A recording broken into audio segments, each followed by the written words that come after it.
So ఇప్పుడు నీ డీపీలా నీ ఫ్రెండా అన్ననా ఎవరు? ఇద్దరు అన్న. హైమత్ అని నా దోస్త్, ఓకే. ఇంకొకైనా మా అన్న. ఓకే. వాడు యాక్సిడెంట్లో చనిపోయాడు, అన్న కూడా యాక్సిడెంట్లో చనిపోయాడు. వాడు ఫస్ట్. ఓకే. అంటే అంటే సొంత అన్ననా?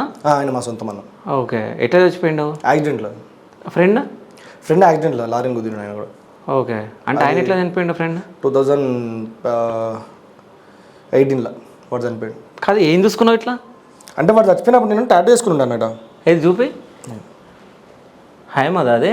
హైమత్. అదే కింద డేట్ కూడా వేసుకున్నావు వాడు అంటే చచ్చిపోయిన డేట్ ఏం డేట్ అది?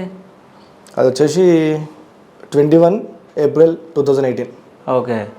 అంటే ఇప్పుడు ఉంటే నీ ఏజే ఎంత ఏజ్? ఓకే. ఎన్ని సంవత్సరాల ఫ్రెండ్షిప్ మీది? మేము చిన్నప్పటి నుంచి దోస్తులమే, కానీ నార్మల్గా స్కూల్ పోయి అట్లా వస్తే దోస్తులము. బాగా కలిసిందంటే మేము ఒక 5-6 సంవత్సరాలు ఉన్నాము అప్పుడు. 2018కి 5-6 సంవత్సరాలు దోస్తాను మాది. ఓకే. సో అంతగానం క్లోజ్గా ఎందుకు? క్లోజ్ అంటానా, ఏడికి మేము నార్మల్గా ఇప్పుడు నువ్వు ఇద్దరు తిరిగే దోస్తులు లేరు నాకు. మేము ఏడికైనా పోయినాం అనుకో, 4-5 10 మంది మేము అవుతాం. ఓకే. ఇలా నువ్వు పెట్టు, రేపు నేను పెడతా.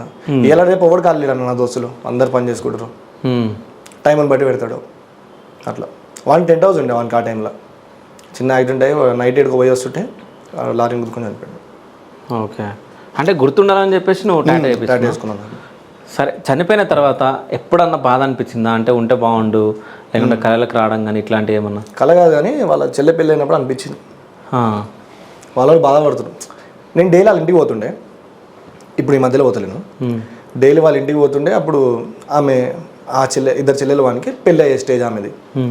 అప్పుడు వాళ్ళ అమ్మ బాధపడుతుంది, ఎవరు లేకుండా అయిపోయారు అట్లా అని. అప్పుడు అనిపించింది అట్లా అయ్యేది లేకుండే రాబోయ్ అని. అప్పుడు పెళ్ళి చేసినాం. కానీ మేము వాళ్ళ అమ్మ అన్నదిలే, నా కొడుకు లేకుండా నా కొడుకులాగా చేస్తారు అయ్యా, థ్యాంక్స్, మంచి అనిపించింది.